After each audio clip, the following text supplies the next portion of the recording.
Oke, selamat sore Bang. Sore. Dengan Bang Sofwan. Sofwan. Oke Bang Sofwan. Jadi kami dari Zoras Team dari Universitas Maliku Saleh, mata kuliah Komunikasi Pemasaran, ingin sedikit bertanya tentang petrodolar. Berhubung petrodolar pun kami angkat jadi judul majalah kami nih Bang. Nah, jadi ada beberapa pertanyaan nih Bang tentang petrodolar yang ingin kami tanyakan. Mungkin awal mula deh pertama. Awal mula Petro terbentuk itu dari mana sih Bang? Awal mula Petro terbentuk itu Petro sendiri openingnya itu di tanggal 11 bulan 11 2021. Jadi awal mula idenya adalah aku pribadi udah mulai main kopi dari sekitar tahun 2015-2016. Udah ngedevelop beberapa coffee shop juga di luar Aceh tapi terus awalnya muncul ide adalah aku dan abangku yang sebagai pendiri ini itu bermula dari 2020 itu kita sama-sama lulus kuliah dan tiba-tiba COVID.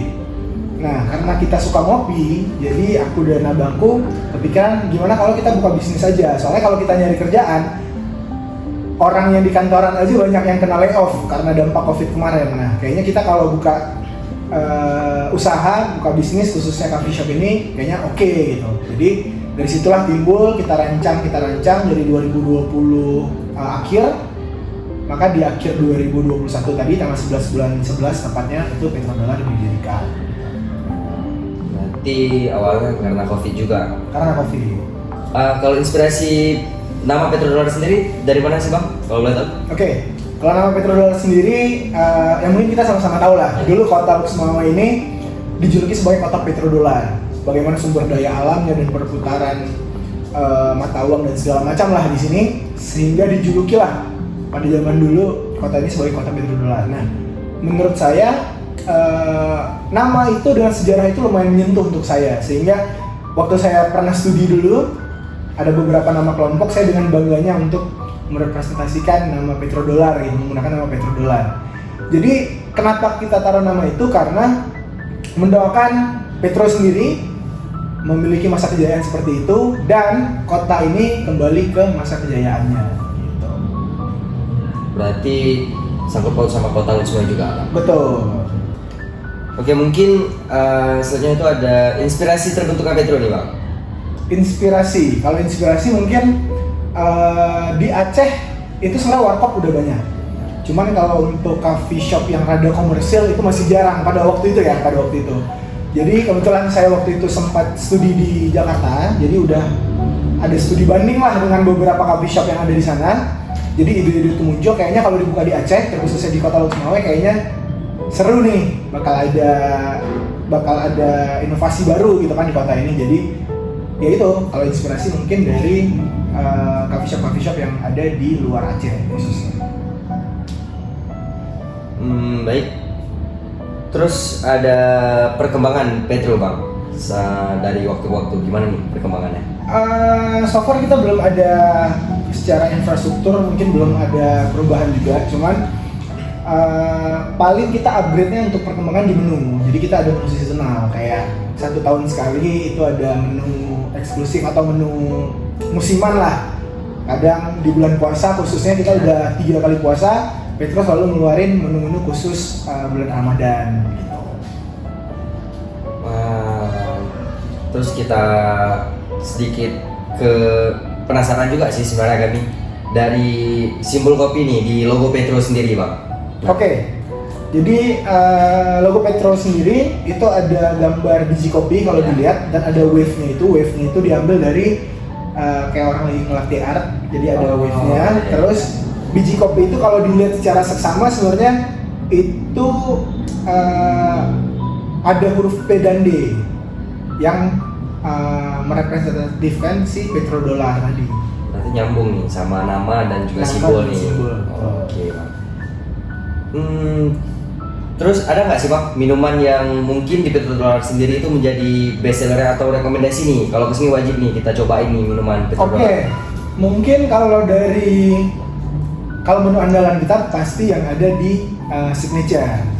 Karena mungkin teman-teman yang mau ke Petro mungkin akan susah lah mendapatkan taste seperti yang di signature ini di tempat lain.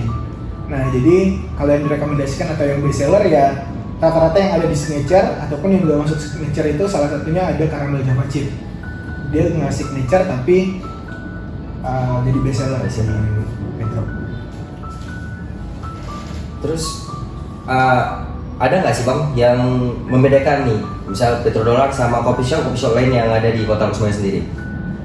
Yang membedakan, pasti suasana akan beda, menu-menu akan beda, pelayanan yang ditawarkan akan beda, sistem nongkrongnya juga pasti beda. Misalnya ada beberapa coffee shop yang kita tuh self order, self service, terus nanti diantar ataupun nanti ngambil sendiri. Nah kalau kita di sini masih old school bahasanya, jadi kita datang, kita kalau duduk di table, terus nanti ada waitersnya yang masih menu.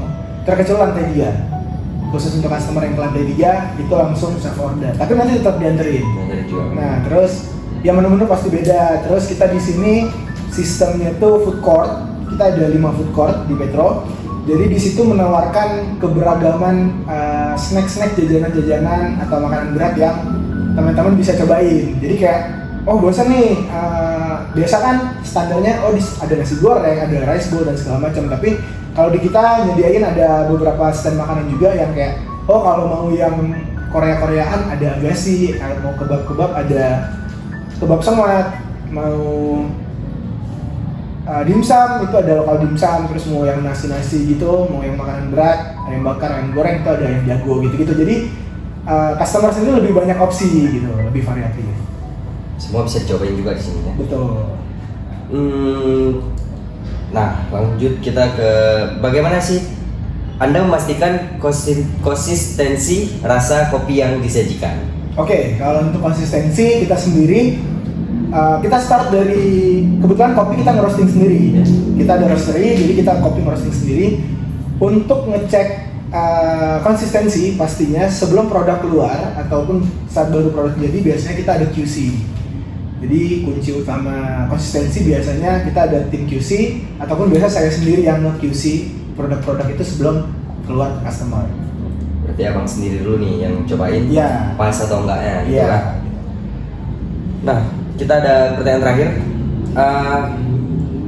Apa sih rahasia yang abang lakukan nih untuk ciptain suasana yang nyaman dan menyenangkan nih di kedai Petrodollar, di coffee shop Petrodollar sendiri? Oke, sebenarnya kenyamanan dan kebahagiaan customer itu beda-beda sih, parameternya gitu. Cuman kita masuk di dunia hospitality, pelayanan ya customer pasti ingin dilayani. Paling yang kita lakukan adalah kita ada brief bulanan biasanya. Kita menjelaskan ke anak-anak, ke waiters, barista, kasir, content creator dan segala macamnya untuk ya bekerja sepenuh hati untuk melayani customer, karena customer juga punya beda-beda sifat yang pendekatannya pun akan berbeda. Jadi kalau dari segi man to man-nya dari tim kita untuk customer ya paling menjaga keramahan, kesopan santunan dan segala macamnya. Terus kalau untuk suasana tempat sendiri mungkin kita brief anak-anak supaya terus jaga kebersihan baik di lantai 1 mau lantai 2 ataupun lantai 3-nya. Terus ya seperti hal-hal kecil mungkin ada ketersediaan tisu, kayak ada menyediakan asbak mungkin buat yang merokok. Jadi ya itulah kenyamanan dan kebersihan yang biasa di brief ke anak-anak gitu. Pokoknya kenyamanan konsumen tetap nomor 1 nih. Ya, insya Allah. Oke, terima kasih bang, terima kasih udah meluangkan waktu kepada kami.